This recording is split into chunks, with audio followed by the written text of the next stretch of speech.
Shalom, shalom, bien-aimés, chers amis de la plateforme Bible méditée, vie gagnée, BMVG. Je vous salue dans le bon nom de notre Seigneur Jésus-Christ. Je suis la sœur Victoire, en collaboration avec le frère Hiram. Nous allons vous partager 1 Timothée 3. C'est la parole du jour. Et nous allons nous focaliser sur un seul point, une seule question. Est-ce que l'attitude du chrétien est importante? Un seul point, une seule question. Est-ce que l'attitude du chrétien est importante? Bien-aimés, il y a eu beaucoup d'erreurs dans les églises, même dans les églises où on lit la Bible. Beaucoup d'erreurs, ce qui fait que nous ne voyons pas la puissance du Saint-Esprit marcher dans l'église. Ce qui fait qu'il y a trop de problèmes dans l'église. Est-ce que notre attitude a quelque chose à dire dans notre chrétienté? Oui. Ce n'est pas ça. Est-ce que ça a quelque chose à dire pour les miracles et tout? Oui, mais notre attitude même dans la vie, au travail, parmi les amis, au marché, partout où nous allons, est-ce que notre attitude a de la valeur? La réponse, c'est oui. Et tout le chapitre 1 Timothée 3 parle de cela. C'est pour ça que nous retenons une seule question. 1 Timothée chapitre 3 donc commence comme ceci, verset 1. Cette parole est certaine. Si quelqu'un aspire à la charge d'évêque, il désire une œuvre excellente. Évêque. Ok. Il faut donc que l'évêque soit irréprochable, mari d'une seule femme, sobre, modéré, réglé dans sa conduite, hospitalier, propre à l'enseignement. La Bible dit que l'évêque soit irréprochable, c'est-à-dire la personne va avoir un standard de vie tellement élevé, la Bible dit qu'il sera irréprochable, mari d'une seule femme. L'évêque doit se marier pour éviter de tomber parce que nous sommes la chair. Sobre, je ne dis pas que si quelqu'un n'est pas marié, il pêche. Mais c'est seulement ce que la Bible dit que nous répétons. Ce n'est pas pour faire mal à quelqu'un. Sobre, modéré, réglé dans sa conduite, hospitalier, propre à l'enseignement. Verset 3. Il faut qu'il ne soit ni adonné au vin, ni violent, mais indulgent, pacifique, désintéressé. Il faut qu'il dirige bien sa propre maison et qu'il tienne ses enfants dans la soumission et dans une parfaite honnêteté. C'est la Bible qui dit ça, que l'évêque doit bien diriger sa propre maison. Et les enfants d'un évêque doivent être soumis, c'est-à-dire qu'il leur donne une certaine éducation dès la base, qui fait que les enfants peuvent marcher dans une parfaite honnêteté. Car, verset 5, car si quelqu'un ne sait pas diriger sa propre maison, comment prendra-t-il soin de l'église de Dieu? Si quelqu'un ne sait pas diriger sa propre maison, comment est-ce que la personne va prendre soin de l'église de Dieu? Il faut d'abord être marié, avoir ses enfants, éduquer les enfants dans une certaine voie afin de pouvoir éduquer l'église parce que la famille, c'est la petite église. Verset 7. Verset 6. Il ne faut pas qu'il soit un nouveau converti de peur qu'enflé d'orgueil, il ne tombe sous le jugement du diable. L'orgueil vient quand on ne sait pas.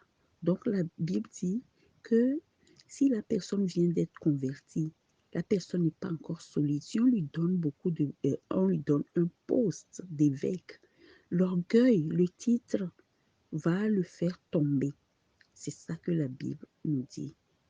Donc il faut que la personne soit solidifiée dans la parole afin de pouvoir tenir et de pouvoir être évêque, être devant les gens, prendre des responsabilités.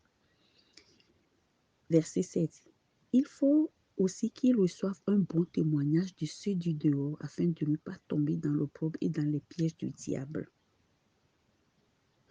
C'est ça l'attitude. Tout ça, c'est l'attitude. Mais voilà l'attitude même. Pardon. Les gens du dehors doivent avoir un bon témoignage sur la personne avant qu'il ne soit un évêque. Verset 8.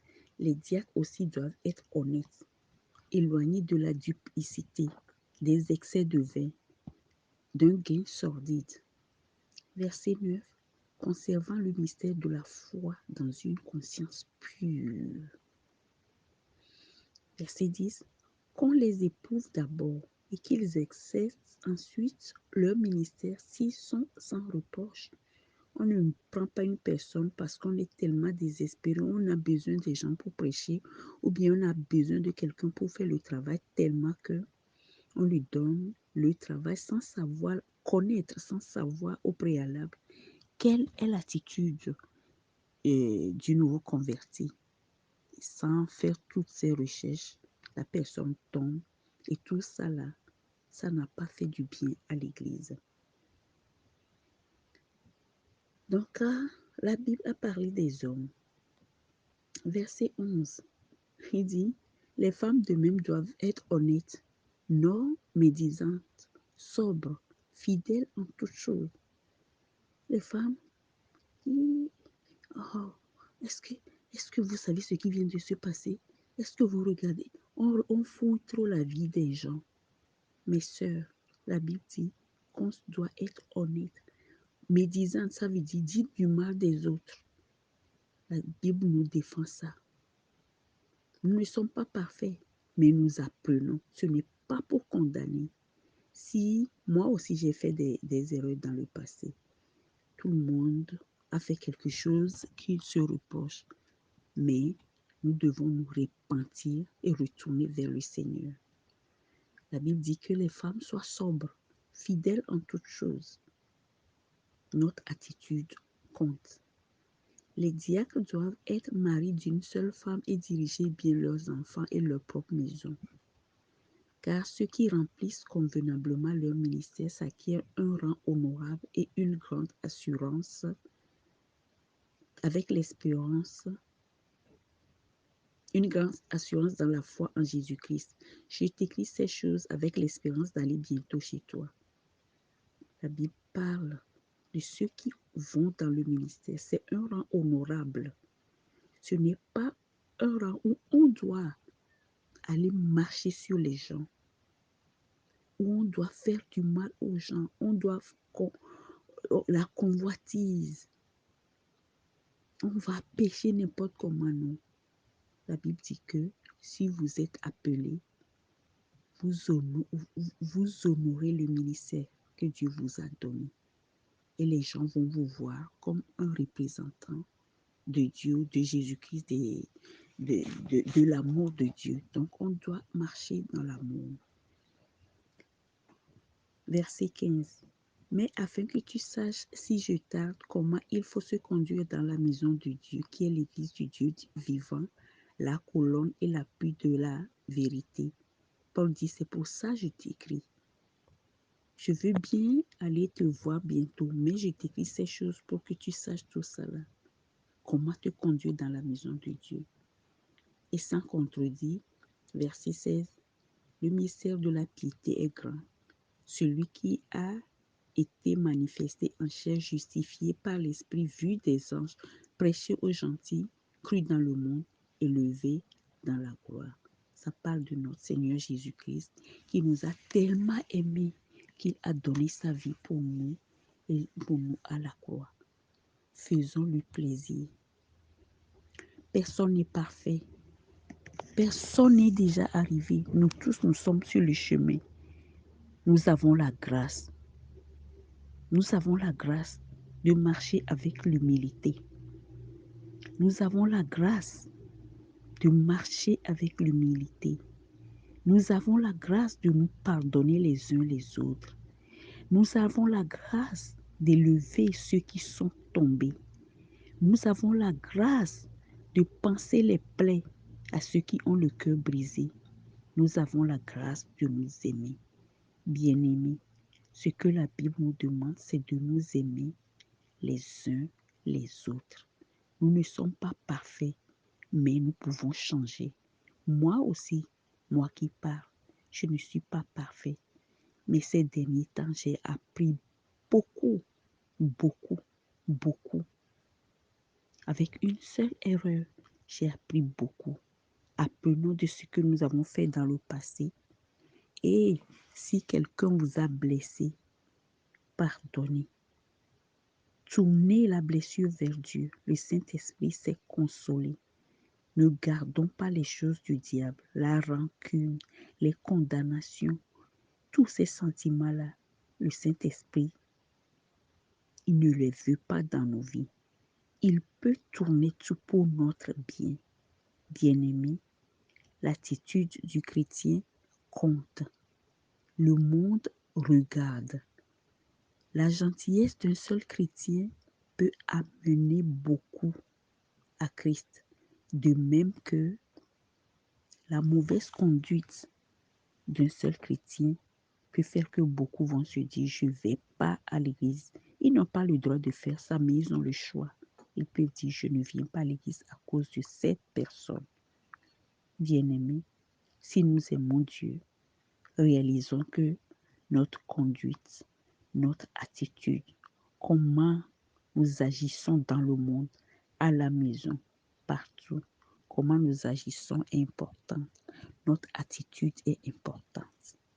Alors sur ce, je veux raconter une histoire. J'ai un ami pasteur qui avait des problèmes avec ses voisins. Un jour, on est parti pour prier. Et le voisin, je ne sais pas si on a fait du bruit, quoi. Le voisin a dit quelque chose. Et le pasteur est sorti. Il a crié sur le voisin. Tellement j'ai eu honte. Tellement j'ai eu honte. Nous étions en prière, nous étions nombreux. Est-ce que nous pensons que la personne là va venir à l'église? Non. Chers amis, je ne dis pas que nous sommes parfaits. Moi aussi, j'ai mes défauts. Mais je les mets devant le Seigneur parce que je veux changer. Je les mets devant le Seigneur parce que je veux changer. Je suis décidée à changer. Décidons et changeons. Le pasteur dont je parle n'a jamais reconnu que c'est lui qui avait tort, alors que l'autre avait raison. Mais quand nous faisons quelque chose, répentons-nous. La Bible dit que Dieu a dit que David est un homme selon son cœur. David sait se repentir. S'il fait quelque chose de mauvais, il se tourne vers le Seigneur et il se repent. Soyons comme David. Les gens avaient le cœur de Dieu, avec un cœur que Dieu va aimer. L'attitude du chrétien compte. Passez une bonne journée. La grâce du Seigneur soit avec vous. Et celui qui est dans les douleurs, que le Seigneur vous conforte, vous réconforte. Que celui qui est malade dise que par les meurtrissures de Jésus, je suis guéri. Que celui qui a besoin d'amour dise, Seigneur, montre-moi combien tu m'aimes. Montre-moi comment tu m'aimes. Parle à mon cœur. Que la grâce du Seigneur soit avec vous. Amen. Amen. Shalom. C'était la sœur Victoire, mardi 1er mars 2022. Shalom.